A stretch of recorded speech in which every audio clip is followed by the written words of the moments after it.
আমি পড়ছি প্রথম করন্থীয় 2:10। হালেলুয়া।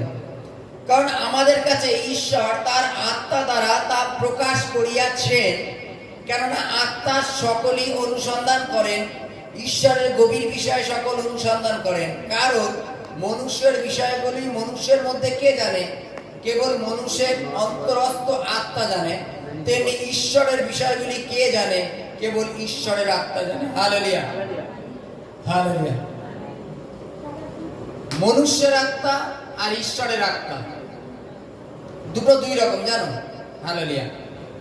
বাইবেলে লেখা আছে যে আমরা যখন ঈশ্বরের সন্তান হয়েছি, ঈশ্বরের আত্মার সাথে আমাদের একটা সংযুক্ত লিঙ্ক হয়ে গেছে। হালেলুয়া। ঈশ্বর তার পবিত্র আত্মা আমাদের দিয়েছেন, আর যদি ঈশ্বরের আত্মা আমাদের মধ্যে থাকে তাহলে আমরা ঈশ্বরের নিগুড় তত্ত্বকে জানতে পারবো। হালেলুয়া। ঈশ্বরের নিগুড় তত্ত্বটা কি? হালেলুয়া। যেমন উদাহরণস্বরূপ বলি, মনে করো বাইবেলে এখানে লেখা আছে যে মনুষ্যের ভাবনা মনুষ্যের অন্তঃকরণই জানে। জানো, যখন কোনো চোর পুলিশকে ধরতে যায়, ধরার আগে পুলিশ চোরের ভাবনাটাকে তার বেড়ে নেয় যে আমি যদি চোরতাম তাহলে কোন জায়গা দিয়ে পালাতাম। ঠিক পুলিশ সেই জায়গাতে যায়। সিস্টেমটাই এটা। তার জায়গায় বসে বিচার করে। কোনো এক জায়গায় এসে সে মনে করে একটা সোনার দোকান চুরি হয়েছে, পুলিশ এই খানিকক্ষণ ঠিক ওই জায়গাটায় দাঁড়িয়ে ভাবে যে আমি যদি চুরি করতাম আমি কোন জায়গাতে পালাতাম, কোনটা নিরাপদ রাস্তা, কোন জায়গাতে গেলে আগে ট্রেনে উঠতে পারতাম, কোন জায়গা দিয়ে গেলে আগে বাসে উঠতে পারতাম, কোন জায়গায় গিয়ে আমি আমার ড্রেসটা চেঞ্জ করতে পারি। তারপরে কিন্তু চোর ধরে তারা। জানো, বাইবেলের কাছে মনুষ্যের ভাবনাগুলো মনুষ্যের অন্তঃকরণ জানে। হালেলুয়া।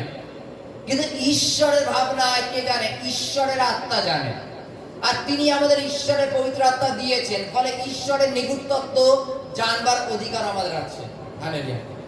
যদি আমরা দেখি ঈশ্বরের নিগুড় তত্ত্ব কি, হালেলুয়া, আজকে আমরা এখানে যতজন বসে আছি, আজকে তিনি যদি আহ্বান না করতেন আমরা কেউ এখানে বসতে পারতাম না। তিনি যদি আহ্বান না করতেন আমরা কেউ এখানে সুস্থ সবল হয়ে বসতে পারতাম না।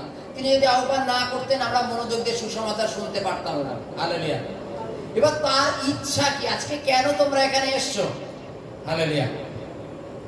কেন তোমরা এসছো? আমরা জানি জগতে 3-4 রকম হাসি আছে। কেউ বুঝে আসে, কেউ না বুঝে আসে, কেউ দেখে আসে। হালেলুয়া। তাই তো নাকি? আজকে ঈশ্বরের কাছে আসার আমাদের প্রত্যেকের এক একটা উদ্দেশ্য আছে। হালেলুয়া। কিন্তু ঈশ্বর আহ্বান করেছেন এক একজনকে এক এক রকম উদ্দেশ্যে। ঈশ্বর এক একজনকে এক এক রকম উদ্দেশ্যে আহ্বান করেছেন। কেউ দেখে মন পরিবর্তন করে, দেখে যে ওর জীবনে যদি মিরাক্কেল হয়েছে তাহলে আমার জীবনে কেন হবে না? ওর জীবনে যদি হতে পারে কেন আমার জীবনে এটা হবে না? ও যদি পুরোপুরি সুস্থ হতে পারে কেন আমি সুস্থ হতে পারবো না? হালেলুয়া।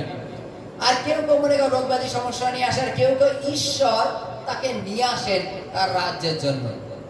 এবার আনার পরে আমাদের বিষয়ে ঈশ্বর কেন এত ভাবেন? জগতে এত মানুষ আছে, তিনি আমাদের কেন আলাদা চুজ করলেন? আমাদের আলাদা কেন মনোনীত করলেন?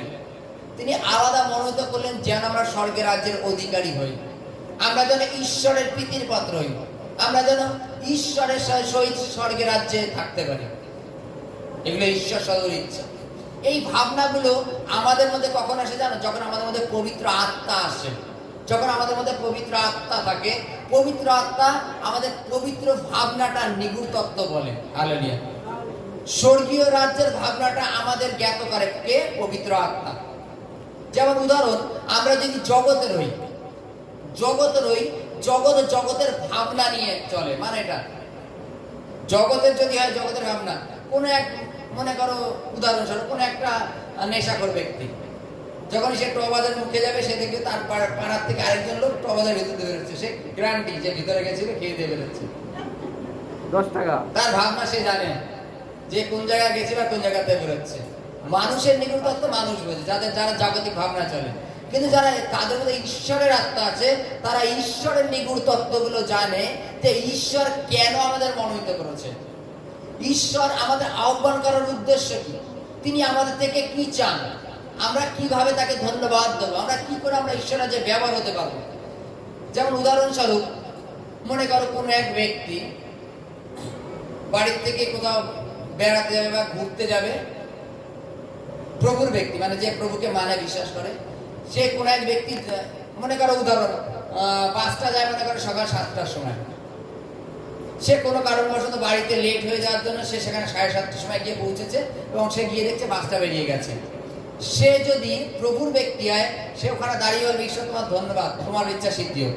আমি যে যেতে পারিনি তার জন্য আমি ক্রোধিত নই, আমি রাগী নই, আমি রেগে যাইনি, আমি রাগ দেখাচ্ছি না, যে ঈশ্বর তোমাকে ধন্যবাদ জানাই যে তোমার ইচ্ছা আমার জীবনে সিদ্ধি হোক, এবং সে রিটার্ন করবে। কিন্তু সে যদি প্রভুর লোক না হয়, সে তো ওখানে অনেক কিছু হয়তো হইতই বাজায় দেবে নাকি। এবং সেই ব্যক্তি দেখা যাচ্ছে যে যখন বাড়ি চলে আসে তখন শোনে সে বাসটা রাস্তায় কোনো এক জায়গায় গিয়ে ফেসে গেছে বা অ্যাক্সিডেন্ট হয়ে গেছে। সে ব্যক্তি ঈশ্বরকে জানে বলে কিন্তু সে ঈশ্বরকে ধন্যবাদ দিয়ে রিটার্ন চলে এসেছে, যে ঈশ্বর তোমাকে ধন্যবাদ জানাই যে তুমি আমাকে নিয়ে যাওনি। এই সমস্ত ঈশ্বরের নিগুড় তত্ত্বের বিষয় কে জানে? ঈশ্বরের আত্মা জানে। ঈশ্বরের নিগুড় তত্ত্বের বিষয়গুলো কে জানে? ঈশ্বরের আত্মা জানে। কখনো মনে করো তুমি কোনো একটা ডাক্তারখানায় গেছো, গিয়ে তুমি হয়তো বসে আছো, ডাক্তার হয়তো এখনো আসেনি, কোনো কারণবশত তুমি বসে আছো, তোমার পাশে হয়তো কোনো এক পেশেন্ট এসে বসলো, সে তার শারীরিক অসুবিধাটাকে বলছে, তোমাকে শেয়ার করছে। হালেলুয়া। ওই মুহূর্তে যখন তুমি প্রভুর সন্তান আছো, তখন তুমি ভাবো যে ঈশ্বর একে কেন আমার পাশে এতক্ষণ বসে রাখছেন। তাহলে ঈশ্বরের সুসমাচার একটুখানি শেয়ার করা যাক নাকি ততক্ষণ।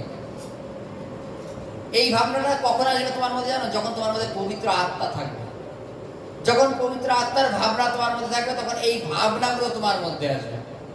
আর যদি জগতের হয়ে থাকে তাহলে জগতের ভাবনা আমাদের মধ্যে থাকে। হালেলুয়া, জয় যিশু।